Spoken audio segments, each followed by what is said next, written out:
انا اعرف ما ترى كانوا يكردونا مشان نتعلم بالسياق، لا الجبال يكردون يجيبوا اللي يحبوا ابوتنا اذا ما يدرسونا. اليوم نحن نعاني قضيه اسمها قضيه التعليم والقلوب لن يرى النور الا بالتعليم. نعم. العلم والتعليم، ونحن عملنا مبادره في حاله يعني بقى الاضراب نحن مستعدين ندفع ونجمع من الاباء مبالغ حتى وان كان ذا يظلم الحق المعلم، وانا واحد من المعلمين، لكن ابنائنا اغلى عندنا من المال. لابد ان نكون كذا، ابنائنا اغلى عندنا من المال.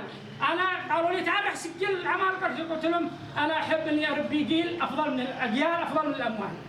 وقعت فيها هذه طبعا، وقعت فيها مديون اكثر من 6 مليون، لكن ما زلت مصر على رايي ان الاجيال افضل من الاموال وندرس. نتمنى لنا هذا اخونا وحبيبنا وهذا ابونا الاب الروحي لن ينسى، وان حتى قفلناه في الدرس وظل ذكرياته مخطوطه في صدورنا.